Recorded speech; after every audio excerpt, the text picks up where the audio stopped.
Salut Barbie! Salut Ken! Salut Barbie. Salut Barbie! Salut Barbie. Salut Barbie. Salut Barbie! Salut Barbie! Ah. Salut Ken! Salut Ken. With the radio blast and goes cruising just as fast as she can now. Je pensais rester chez toi cette nuit. Pourquoi? Parce qu'on est copains-copines. Et on fera quoi? Bah en fait, je sais pas trop. And she'll have fun, fun, fun, fun, fun. And she'll have fun, fun, fun, fun, fun. And she'll have fun, fun, fun, fun, fun. Allez, allez, les filles, c'est parti.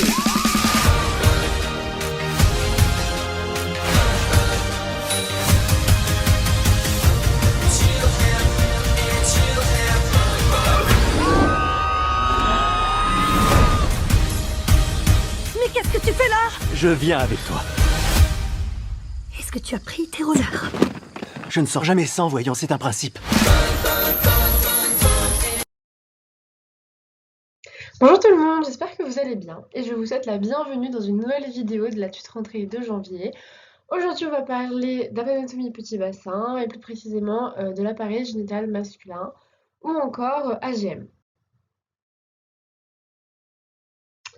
Donc avant de commencer, je vais vous faire un petit sommaire, c'est-à-dire vous expliquer comment va se dérouler cette vidéo. Donc d'abord on va commencer par des petits encouragements pour le S2, voilà, vous inquiétez pas, rien de bien long mais c'est important. Je vais vous présenter plus ou moins qu'est-ce que c'est que l'anatomie petit bassin, donc cette matière dont je suis tutrice avec Elisa et Lisa Crom. Puis on va rentrer dans le vif du sujet dans le cours, c'est-à-dire on va commencer par les organes génitaux externes, masculins, puisque le cours aujourd'hui c'est AGM, puis les organes génitaux internes, et enfin on fera quelques petits QCM d'entraînement. Vous en faites pas, vraiment ils sont très faciles, rien de bien compliqué. Regardez la vidéo, suffit pour y répondre aujourd'hui. Et quand bien même vous les trouvez un petit peu compliqués à la fin de la vidéo, ne vous en faites pas, vous avez tout le S2 pour les apprendre, donc no stress, ça va bien se passer. Bien, maintenant place à quelques petits encouragements. Je tiens à vous féliciter d'être arrivé jusqu'au bout du S1. C'était dur, c'était compliqué, c'était éprouvant, mais vous êtes arrivé jusqu'à la fin. Vous êtes arrivé jusqu'au jour de l'examen et là maintenant vous êtes devant une vidéo de la tuto rentrée du S2 parce que vous voulez bien commencer, vous voulez vous mettre dans le bain et ça c'est le bon état d'esprit. Félicitations, c'est très bien, bravo, continuez comme ça. Oui, c'était compliqué, mais vous avez passé, enfin vous avez supporté. Il n'y a pas de raison que le S2 ça ne se passe pas aussi bien et que vous n'arrivez pas jusqu'au bout. Vous pouvez le faire, il faut serrer les dents, il faut y arriver. Vous verrez, je pense même que vous trouverez le S2 un peu plus facile parce que moins de stress. Vous voyez les vacances arriver, vous connaissez déjà un peu les méthodes, le concours, le QCM, etc. Donc il n'y a pas de raison que ça n'aille pas. Bientôt vous allez recevoir les résultats du S1 et bon bah si les résultats vous satisfont à fond, vous êtes super content. Alors félicitations, le travail à payer, continuez comme ça et au S2 ça se passera très bien. Si vous n'êtes pas trop content, dites-vous qu'il y a toujours les notes du S2, qu'il y a toujours les notes de l'oral, que c'est toujours possible de remonter, il ne faut pas baisser les bras. Si jamais vous n'êtes vraiment pas satisfait, dites-vous qu'il y a toujours la possibilité de l'ALAS 2, même si ça fait mal au cœur de le dire, mais une année ou 2 années de plus de travail, ça vaut le coup pour les études de santé qui sont géniales. Vous avez raison de vous engager là-dedans, je suis sûre que vous allez adorer. Donc, quels que soient vos résultats, essayez de ne pas vous décourager 100%, continuez à travailler, ça sera toujours utile. Donc voilà, bon courage et on commence la vidéo. Donc, la présentation de l'anatomie petit bassin, la matière dont Elisa et moi sommes tutrices. Donc, l'anatomie petit bassin fait partie de l'UE Santé 5, et plus précisément de l'EQE 9, qui comprend la maïeutique et la pharmacie. Donc, l'anatomie petit bassin, c'est compris dans la maïeutique. Le jour de l'examen, enfin sur votre convocation, il y aura écrit maïeutique pharmacie pour EQE 9, parce que tout simplement, l'anatomie fait partie de la maïeutique pour le petit bassin, voilà, tout simplement. C'est une épreuve de 40 minutes, donc de 40 QCM, et l'année dernière, on a eu 15 QCM d'anatomie petit bassin sur ces 40 QCM. Donc normalement, cette année, ça ne change pas. Et ce qui fait que l'anatomie petit bassin est une matière extrêmement rentable, vraiment gros promis. 15 QCM alors qu'on est une toute petite matière avec pas beaucoup de cours. C'est super rentable, donc bossez l'anatomie petit bassin s'il vous plaît. Ensuite, quelques petits conseils, mais qui peuvent là, du coup, s'appliquer à d'autres matières. C'est faire des QCM, on vous le dira jamais assez, faites des millions de QCM. Faites surtout les annales, faites-les au moins 2-3 fois, je vous en supplie. En anatomie, vraiment, les QCM retrouvent tout le temps, donc c'est trop dommage de ne pas les faire, de ne pas les connaître par cœur. Ensuite, les schémas c'est super utile en anatomie. Moi, je les refaisais, la plupart, pas tous, mais j'en refaisais pas mal à la main. Comme ça, j'étais sûre que mon cerveau savait exactement où passer, quelle structure, etc. Parce que quand vous le faites, quand vous le dessinez, vraiment, vous mettez 100% de votre concentration et en plus, c'est un petit peu amusant, ça change de juste lire vos cours. Donc vraiment, je conseille. Ou alors tout simplement regarder les schémas des au niveau des fiches et tout ça va aussi. Mais les refaire, c'est vraiment une bonne technique. Ensuite, vous avez Visible Body qui est un site accessible de modélisation 3D accessible sur votre ENT gratuitement. Et là aussi, c'est super pratique si vous avez du mal à visualiser où passe une artère, une veine, un organe, quelque chose comme ça, les uns par rapport à l'autre. Vraiment, c'est très pratique. Tout le monde l'a utilisé plus ou moins. Et ensuite, les vidéos et les cours en présentiel des professeurs que je conseille plus. Les vidéos seront sur votre Moodle et le cours en présentiel à Valrose. Et vraiment, les cours en présentiel, venez, et je vous conseille 100% parce qu'on a eu une réunion avec les profs. Et vraiment, ils insistent, ils veulent que vous veniez, ils veulent que ce soit dur les QCM si vous ne veniez pas. C'est leur objectif, donc je conseille. Après tout, c'est à peu près que 6 fois 4 heures dans l'année, dans le semestre, plus ou moins. C'est pas beaucoup, et puis c'est utile. C'est des moments où vous venez en cours, certes, vous vous déplacez, mais c'est 4 heures où on fait des QCM. Les tuteurs, on sera là, donc venez nous voir si vous voulez. On sera là, on fera des QCM qui seront corrigés par professeur Baquet ou Bronsard en direct live, et ils font des commentaires du style « Ah, ce QCM, je ne l'aurais pas posé. Ah, ce QCM, c'est un super bon QCM. » Sur un malentendu, on leur donne des idées pour faire les QCM du concours, donc vraiment venez. En plus, c'est super agréable. Moi, c'était les meilleurs moments du S2. Vous êtes avec vos amis, les profs sont géniaux, ils sont super gentils. On comprend super bien, donc je vous conseille plus. Eh bien, ça y est, on rentre dans le vif du sujet, le cours sur l'appareil génital masculin. Donc, premièrement, l'appareil génital, c'est un appareil qui définit le sexe. Il permet la copulation et la reproduction. On peut simplifier l'étude de l'organe génital en parlant des organes génitaux externes et des organes génitaux internes. On commence par les organes génitaux externes. Chez l'homme, les organes génitaux externes sont visibles sur une vue périnéale en position de taille. C'est la position que vous voyez là sur cette image. L'homme est en position de taille, c'est la position gynécologique, seulement on ne va pas dire gynécologique pour un homme, on dit donc position de taille.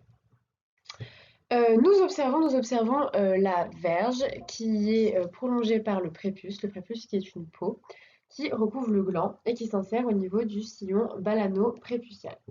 On a ensuite le scrotum qui forme la peau des bourses et on voit aussi le raphet médian qui est une sorte de fente superficielle qui sépare en deux côtés le scrotum pour une prochaine bourse, hein, vous avez compris.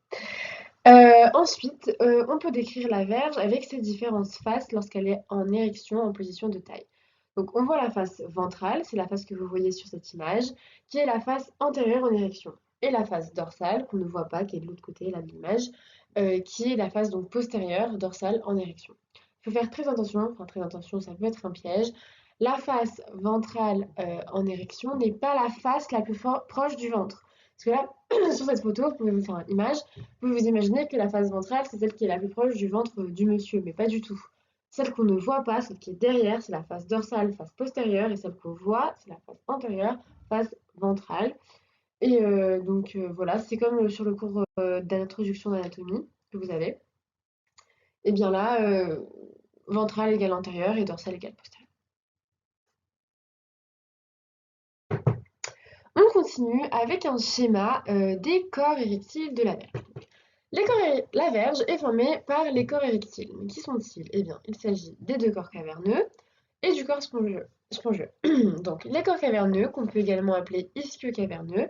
Pourquoi cela? Tout simplement parce qu'ils s'insèrent sur les branches ischio-pubiennes des ocoxaux via leurs racines. Donc, les ocoxaux, ischio-pubiennes, tout ça, les branches, vous comprendrez mieux quand vous aurez vu le cours sur membre inférieur et aussi sur paroi du petit bain. Mais donc, ces corps caverneux ou ischio-caverneux se rejoignent en canon de fusil au niveau du corps de la verge. Donc là, vous voyez, ils se rejoignent en canon de fusil ici. Ils sont en violet, là. Ils sont donc au nombre de 2. Il y en a un de chaque côté. Ensuite, on passe au corps bulbo-spongieux, encore dit le corps spongieux tout simplement, qui lui est formé de différentes parties. Donc on a le bulbe, la partie postérieure du corps spongieux, le bulbe spongieux, puis une partie effilée qui est plus antérieure, et enfin ça se termine par le gland. C'est pour ça, et donc d'ailleurs cette partie effilée ici, elle contient l'urètre bulbo-spongieux, qui est dans le bulbe spongieux. C'est partie effilée du bulbe spongieux. Vraiment, tout est logique. Donc, il n'y en a qu'un seul, là vous voyez, c'est en rose, et il n'a pas une véritable érection, mais seulement une intumescence, car si le bulbe spongieux s'obstruerait totalement, enfin rentrait totalement en érection, et bien tout simplement l'urètre spongieux se fermerait et le sperme ne pourrait pas en sortir. C'est pour ça que le professeur de pérétique dit que pourquoi les hommes en érection ont des difficultés à en uriner néanmoins, parce que les corps caverneux, eux, sont en véritable érection et que le corps spongieux a une intumescence et que donc il est quand même plus resserré, donc c'est un peu plus compliqué, mais c'est pas totalement obstrué, tout simplement parce que sinon le sperme ne pourrait pas sortir et donc il n'y aurait pas de reproduction. Donc c'est pas top. Donc voilà. Ensuite on passe au corps érectile. Donc faut savoir qu'ils sont enveloppés dans leur partie postérieure par des muscles encornés qui sont là, vous voyez, en bordeaux, rouge bordeaux. Donc là, quand je vous ai parlé du bulbe spongieux, il est en rose aussi. Vous voyez, là, on ne le voit pas parce que tout simplement, il est recouvert de muscles encornés rouges. Mais sinon, cette partie et cette partie font partie du corps spongieux, du bulbe, partie postérieure, de la partie filée plus antérieure, puis du gland à l'extrémité. Donc, les muscles encornés enserrent donc les racines des corps caverneux et le bulbe du corps spongieux. Façon simple de retenir, on a dit muscles encornés enserrent les parties postérieures des corps érectiles. Donc les muscles encornés enserrent les parties postérieures des corps érectiles, donc corps érectile, corps caverneux et corps spongieux. Partie postérieure du corps caverneux, c'est ses racines, donc les muscles encornés enserrent les racines des corps caverneux. Et partie postérieure du corps spongieux, c'est le bulbe, on l'a dit. Donc les muscles encornés enserrent la partie du bulbe du corps spongieux. Donc ça, c'est une façon d'apprendre en comprenant. Et donc voilà, donc lors de leur contraction des muscles encornés, ils améliorent le durcissement de la verge et c'est eux qui permettent également tout simplement d'améliorer l'érection. Donc on l'a déjà dit tout à l'heure, mais là le professeur le répète, la verge est recouverte d'une peau, donc on le voit en beige, prolongée par un prépuce qui s'insère au niveau du sillon balano-prépucial. Ce prépuce peut être décaloté et c'est en ce en quoi consiste la circoncision.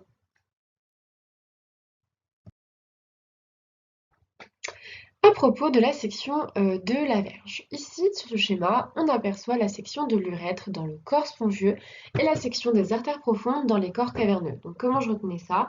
On sait qu'il y a un urètre et qu'il y a un corps spongieux, donc ils vont ensemble. Section de l'urètre dans le corps spongieux, c'est logique. Et qu'il y a des artères profondes et qu'il y a des corps caverneux, puisqu'il y en a deux. Donc pluriel, ça va ensemble. L'érection, on l'a déjà dit, est une intumescence vasculaire. Il y a une interruption du retour veineux qui entraîne un gonflement et un durcissement des corps caverneux. On l'a déjà dit, je le redis, ce sont les corps caverneux qui sont responsables de l'érection. Vous la prenez par cœur cette fois, s'il vous plaît, il y aura des pièges avec le corps spongieux. Les corps caverneux sont responsables de l'érection, tandis que le corps spongieux, lui, qui est au niveau de la face ventrale, gonfle aussi un petit peu, mais de moindre ampleur, c'est juste une intumescence. Ensuite, concernant les différents feuillets, on a le dartros qui est sur ce schéma en jaune. Lui, il solidarise les corps caverneux en canon de fusil. Donc c'est important, il n'y a que les corps caverneux qui sont enserrés par ce dartros en jaune. Le corps spongieux, il est en extérieur, donc il n'est pas solidarisé par le dartros. Ça aussi, c'est important. Ensuite, on peut parler des fascias superficiels et profonds qui sont en vert et en vert clair, vert foncé. Qui entoure au niveau postérieur de la verge les vaisseaux profonds. Et par vaisseaux profonds, on parle des artères et des veines profondes et des artères et des veines superficielles. Donc là, on a artères-veines profondes, ici artères-veines superficielles, qui sont au niveau du dos de la verge. Ici, on a le partie ventrale, ici le dos de la verge, et solidarisées, entourées par les fascias superficielles et les fascias profonds. Une pression à ce niveau-là, donc au niveau dorsal, entraînera une diminution du retour veineux. Or, on a dit que diminution du retour veineux, c'est l'intumescence vasculaire et donc une augmentation du durcissement des corps caverneux et donc l'érection.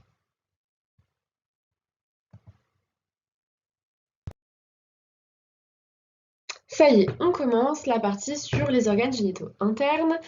Et là, donc, on a une coupe sagittale du petit bassin chez l'homme. On voit plusieurs nouvelles structures, comme par exemple le rectum, le sphincter strié de l'anus. Là, vous le verrez plutôt sur le cours du tube digestif avec Yael. On voit bon, la vessie, etc. Et on retrouve les différents éléments qu'on a vus juste avant, c'est-à-dire les corps caverneux en violet, le corps spongieux en rose, le gland en rose, la prostate en rose, enfin, on l'a pas encore vu, mais voilà. Et là, au niveau du gland, on remarque une structure, il s'agit de la fosse naviculaire, on peut aussi dire sinus naviculaire, et il s'agit tout simplement d'une dilatation de l'urètre au niveau du gland. Voilà, c'est à savoir. Qu'est-ce qu'on voit aussi? Ici, on voit le sphincter strié de l'urètre en rouge, juste ici. Là, il y avait le fosse naviculaire, sinus naviculaire, et ici, le sphincter strié de l'urètre. Pourquoi j'en parle maintenant? C'est pour que dès à présent, même si c'est dans le cours, c'est plus explicité dans le cours sur la paille urinaire, que vous aurez en fiche mais non pas en vidéo, eh bien le sphincter strié de l'urètre est en dessous du sphincter lisse de la vessie. Pourquoi? Parce que tout simplement le sphincter lisse de la vessie, c'est, bon, je ne vais pas rentrer dans les détails, mais c'est juste le muscle, un des muscles de la vessie, détruseur, un de ses feuillets qui va s'épaissir pour faire un sphincter lisse, c'est-à-dire de contrôle involontaire, orthosympathique. Et alors que le sphincter strié de l'urètre, c'est en dessous du bec de la prostate, et strié, là, c'est volontaire. Tout ce qui est strié, tous les muscles du corps, qui sont à contraction volontaire, sauf le cœur. Lui, c'est un muscle strié, mais cardiaque, c'est pas volontaire, mais bon, ça, c'est juste une question. Voilà, donc là, sur ce schéma, on peut bien se représenter le toucher rectal, tout simplement. Donc comment ça se passe? Eh bien, on a le doigt de l'examinateur qui va pénétrer dans l'anus, et qui va pénétrer jusqu'au cap anal et permettra de palper en avant la prostate. C'est important, hein. Il y aura des pièges avec en arrière. Non, lors du toucher rectal, c'est en avant que l'on palpe la prostate. Vous voyez bien que la prostate, elle est en avant, donc c'est logique. Au doigt, alors, on peut reconnaître la fameuse forme de châtaigne de la prostate. Saint-Exupéry, il a adoré les petites métaphores comme ça. Donc, prostate égale châtaigne, pas fraise, pas framboise, châtaigne. Vraiment, j'insiste, au concours, c'est déjà tombé. Fraise ou quelque chose comme ça. Et en cas de pathologie, lors du toucher rectal, on peut également toucher les vésicules séminales lorsqu'elles sont pathologiques. Donc je récapitule un petit peu. En physiologie, on peut toucher la prostate. En pathologie, on peut toucher la prostate toujours. Et les vésicules séminales. Les vésicules séminales physiologiques ne sont pas palpables. Voilà. Donc maintenant, nouveau schéma au sujet de la vue postérieure de la vessie et de la prostate. Donc là, on va parler des différents éléments de haut en bas d'abord, puis de bas en haut. Donc premièrement, on voit ici l'arrivée des uretères qui pénètrent dans la vessie au niveau de sa face postérieure pour lui apporter l'urine qui provient du rein. Donc là, attention, urtère n'est pas égal à urètre. C'est un piège très très facile, très très dur, très très fréquent, parce qu'il n'y a qu'une seule lettre de différence, puis en accent, enfin voilà. Donc urtère, il y en a deux, ils sortent tous les deux des deux reins, un de chaque rein, et ils vont arriver jusqu'à la vessie et pénétrer à l'intérieur au niveau de sa face postérieure. Ils vont amener l'urine du rein à la vessie. Alors que l'urètre, il n'en a qu'un seul et il sort de la vessie jusqu'au méa urinaire ou méa urétral. Donc on fait gaffe, on ne confond pas. Ensuite, on voit la vessie, puis la prostate, qui a la forme d'une châtaigne, on l'a déjà dit, on fait attention, on la prend, à base supérieure, et elle est prolongée en inférieur par un bec. On voit pas trop ici, mais il est là. Ensuite, on voit le sphincter strié de l'urètre, dont je vous ai parlé tout à l'heure, qui est en dessous du bec de la prostate, et il est, lui, de contraction volontaire. C'est à ce niveau-là qu'on va retrouver le fascia périnéal. Il y a un fascia périnéal ici, comme ça. Il n'est pas dessiné, mais bon, il faut savoir qu'il est au niveau du sphincter strié de l'urètre. Et ensuite, en bas, on voit le bulbe spongieux. C'est le même bulbe spongieux dont on parlait tout à l'heure du corps spongieux, c'est sa partie postérieure. Et donc, il est bombé en postérieur et perforé par l'urètre spongieux qu'on voit ici. Ensuite, maintenant, on va parler de ce qu'on voit de bas en haut. Donc, on commence par en bas. Ici, les deux boules violettes que l'on voit, ce sont les gonades. Les gonades masculines, ce sont les testicules, vous l'avez vu en BDR ou S1, qui sont contenus dans les bourses. On en a parlé tout à l'heure, les bourses, dans le scrotum avec le raphet médian, parce que ça, on se rappelle, on fait des liens. À l'intérieur des bourses, il y a donc les deux gonades qui sont dans un étui péritonéal appelé la vaginale du testicule. Ça aussi, c'est de la BDR. La vaginale, c'est un étui péritonéal, c'est-à-dire c'est un bout de péritoine qui a été donc arraché du péritoine lors tout simplement de la migration intra à extra-abdominale des testicules durant la vie embryonnaire. Enfin bon, ça, vous l'avez vu en BDR. Ensuite, qu'est-ce qu'on voit en montant un petit peu? On voit l'épididyme qui recouvre les gonades en cimier de casque, à prendre comme métaphore, comme ça là. Puis les conduits ou canaux, hein, on ne fait pas de différence entre canal, conduit, il n'y aura pas de piège, déférents qui prolongent l'épididyme, ils sont ici, et qui passent au-dessus de tous les éléments qu'on a vus avant. Ils passent au-dessus des uretères et arrivent au niveau de la base de la prostate où ils sont rejoints par les vésicules séminales. Donc là, la phrase que j'ai dit, elle est un peu juste, c'est-à-dire qu'il y a eu un peu d'ambiguïté. On a demandé ils ont demandé les anciens tuteurs à des SDR avec les profs. Il faut faire gaffe. Le conduit déférent passe donc en haut de tous les autres éléments, puis en postérieur de la vessie. Ils sont rejoints, donc les deux conduits différents de chaque côté, par les conduits des vésicules séminales en bleu là. Pour former le canal éjaculateur en dehors de la prostate, puis pénètre, donc les canaux éjaculateurs, au niveau de la base de la prostate. Donc on fait gaffe, c'est vraiment les canaux éjaculateurs qui pénètrent dans la prostate. Avant, ça se réunit avant, donc canaux déférents ne pénètrent pas dans la prostate, puisqu'il est réuni avec les canaux les vésicules séminales pour former le canal éjaculateur.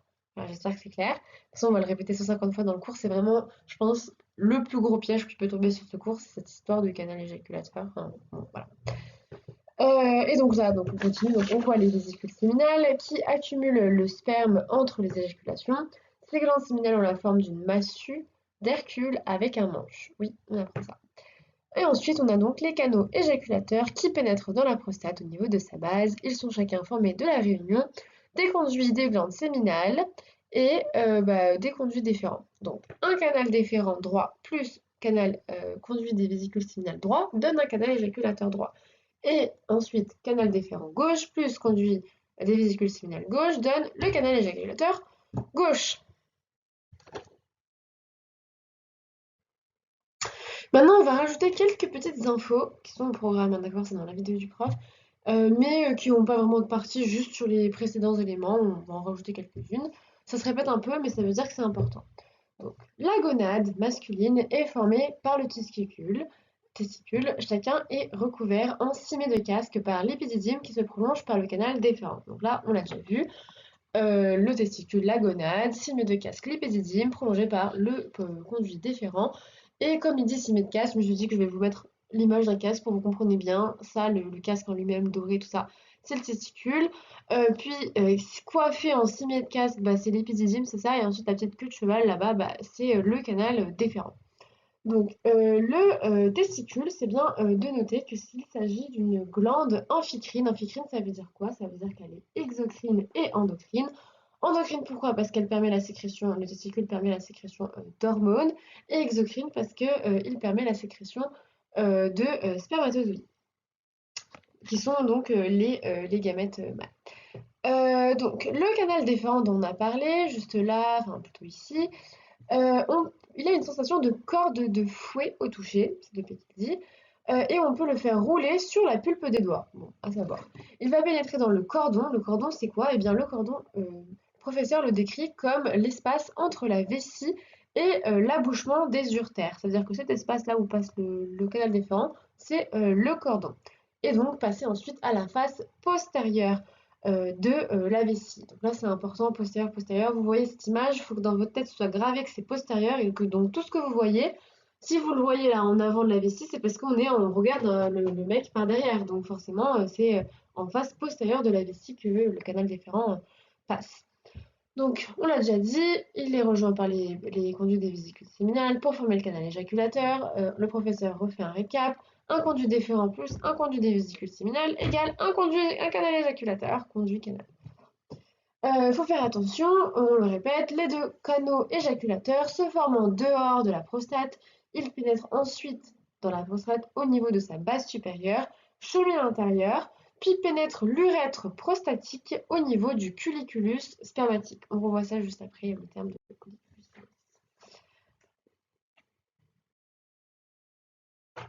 Allez, maintenant on passe à un super récap à propos du trajet des spermatozoïdes dans l'appareil génital masculin. Donc on sait que les spermatozoïdes sont formés au niveau de la gonade masculine, les testicules, dans les tubes séminifères.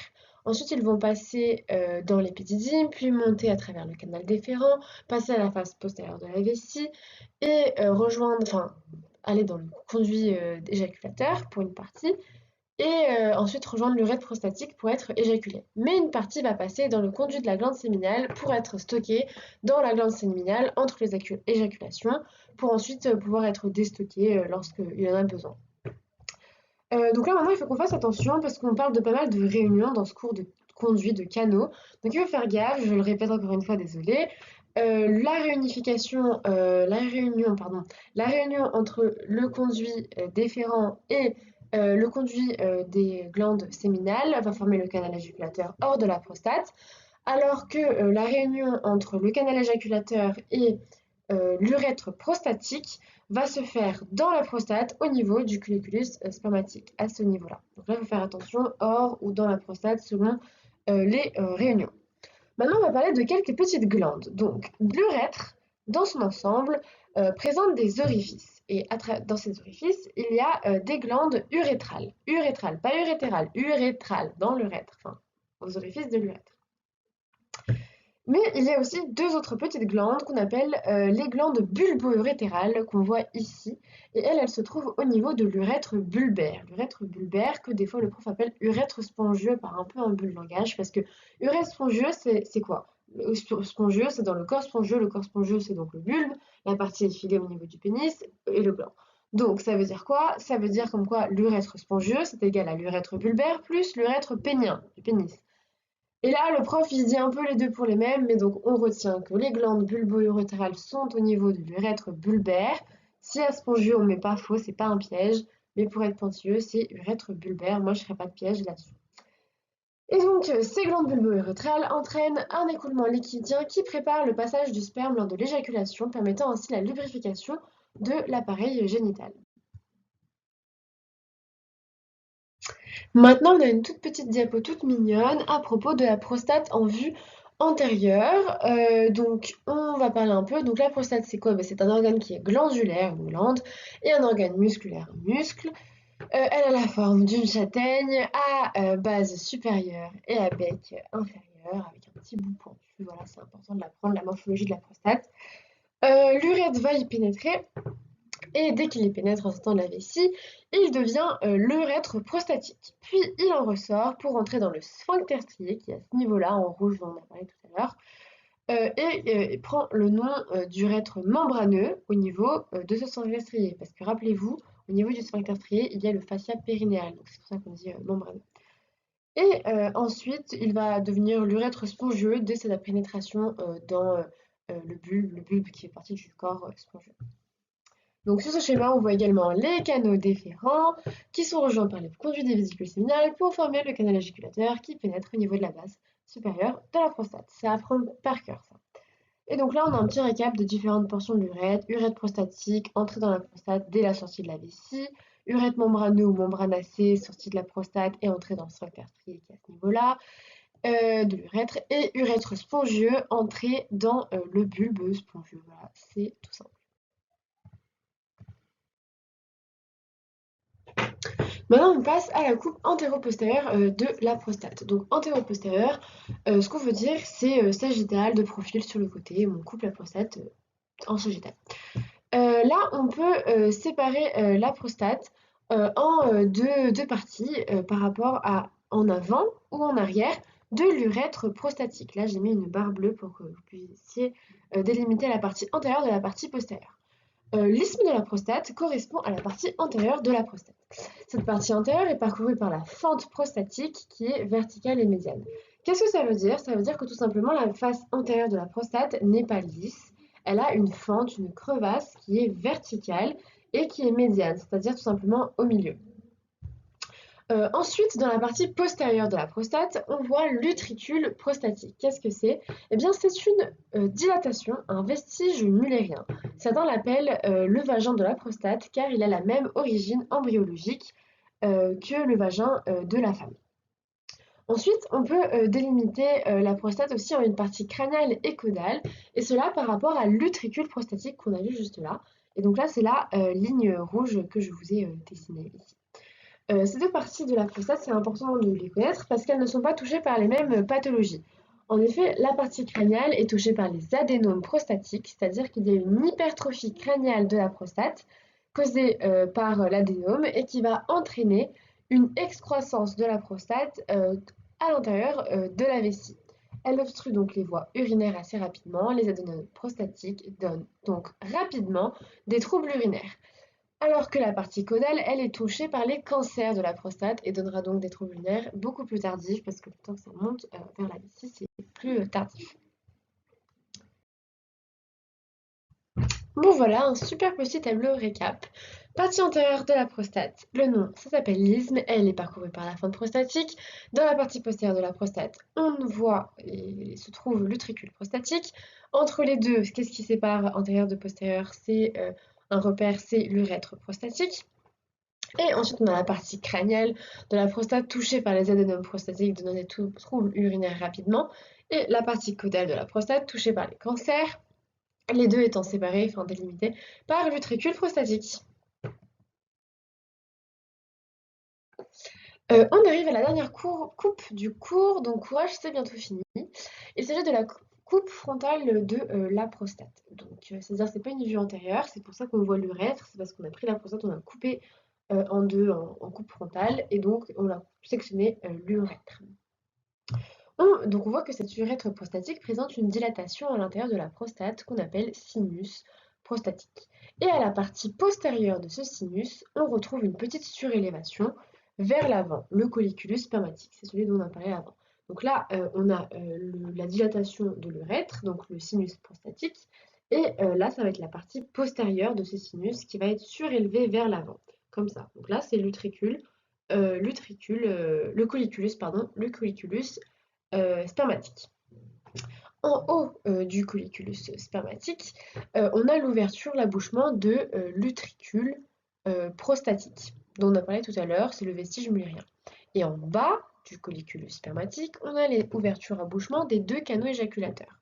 Hop, en rouge. Là, il n'y a pas écrit canaux éjaculateurs, je ne sais pas pourquoi, mais c'est canaux éjaculateurs. Voilà. Et là, les lignes noires, c'est donc le colliculus spermatique, cette surélévation vers l'avant de la partie postérieure du sinus prostatique. Un peu compliqué, mais ça va aller.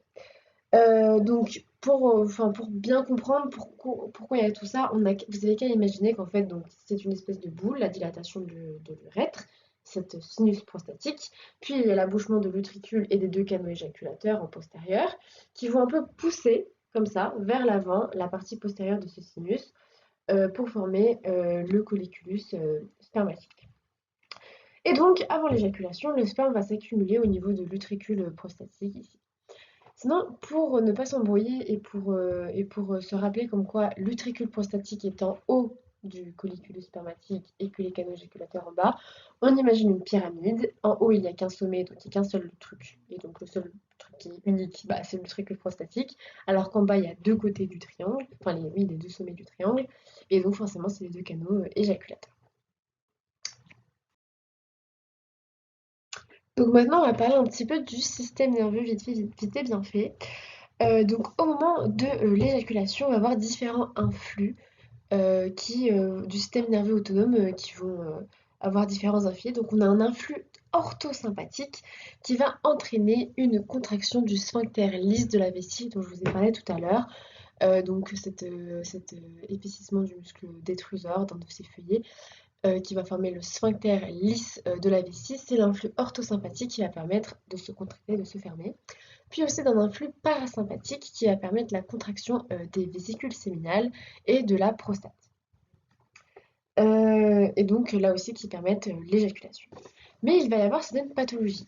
Donc par exemple, si le sphincter lisse de la vessie n'est pas fermé, il est défectueux, ça veut dire l'éjaculation pourrait se faire dans le sens rétrograde, c'est-à-dire vers l'intérieur de la vessie. Donc ça veut dire que tout le sperme, etc., au lieu de descendre en bas vers l'urètre prostatique, pénien, etc., pour être éjaculé, il va remonter dans la vessie, être rétrograde au lieu d'être antérograde, et ça c'est pathologique. Et ça on peut l'observer aussi lors de sympathectomie lombaire, ça veut dire lorsque Pour une chirurgie, on va couper l'influx nerveux sympathique au niveau lombaire pour X ou Y raison, soit par accident, je sais pas. Et ben là, alors, comme c'est une sympathectomie, donc sympathique, c'est orthosympathique, il y aura comme conséquence pas de contraction du sphincter lisse de la vessie, et donc une éjaculation rétrograde. L'éjaculation ne suit donc pas. En revanche, par contre, si tout va bien, si le sphincter lisse est fermé, alors l'éjaculation suit son sens naturel et les spermatozoïdes vont donc jusqu'au méa urinaire. Et là, par exemple, on a un schéma qui montre donc, la voie naturelle des spermatozoïdes. Et là, c'est une pathologie, c'est-à-dire qu'il y a une éjaculation rétrograde. Voilà, donc là le cours est fini, hein. J'ai juste envie de vous montrer quelques schémas que j'ai fait parce qu'en P1 je trouvais que la partie sinus prostatique, colliculus spermatique et utricule prostatique était très compliquée à comprendre. Donc voilà, j'espère que ça va vous aider, sinon vous passez, pas de problème. Voilà, donc le sinus prostatique c'est quoi? C'est égal à la dilatation de l'urètre prostatique, donc dans la prostate, en 3D comme ça, c'est une augmentation de la section de l'urètre à un niveau. Et à la partie postérieure de ce sinus, on a l'abouchement en haut de l'utricule prostatique, c'est-à-dire le vestige mullérien, et en bas des deux canaux éjaculateurs. Ces trois abouchements, un en haut et deux en bas, vont créer le colliculus spermatique, c'est-à-dire une surélévation vers l'avant de la partie postérieure du sinus prostatique, dilatation de l'urètre prostatique. Et donc, en coupe frontale, ça donne ça, le schéma que vous avez déjà vu juste avant. Avec en haut l'utricule prostatique et en bas les canaux éjaculateurs avec le mémo de la pyramide. Allez, maintenant on va un petit peu s'entraîner, c'est super important pour savoir si on a bien compris le cours et si on a bien retenu des infos. Donc là je vous conseille de faire pause. À propos de l'appareil génital masculin, indiquez l'aéroproposition exacte, je vous laisse faire pause et on se retrouve pour la correction. Donc, le A, c'était vrai. Le A disait la verge est formée de deux corps caverneux et d'un corps spongieux. C'est vrai, c'est texto. Le B était vrai aussi. Les corps érectiles sont enveloppés dans leur partie postérieure des muscles encornés. C'est bon. Le C, c'est faux. Le C disait les muscles encornés enveloppent les racines des corps caverneux et la partie effilée du corps spongieux. Et là, pas du tout. On a dit les muscles encornés enveloppent la partie postérieure des corps érectiles. CFB, on vient de le dire. Et la partie postérieure des corps caverneux, on sait que c'est leur racine. Donc jusqu'à là, c'est bon. En revanche, la partie postérieure du corps spongieux, c'est le bulbe. Et donc ça veut dire comme quoi les corps caverneux, eh bien, ils vont envelopper les racines des corps caverneux et le bulbe du corps spongieux, et non pas la partie effilée. Ensuite, le D, le dartos, solidarise les corps caverneux et le corps spongieux. C'est faux, le dartos solidarise uniquement les corps caverneux. Donc réponse A, B. Et E, c'est faux parce que A et B étaient vrais. Donc voilà, encore un QCM, je vous laisse faire pause pour y répondre.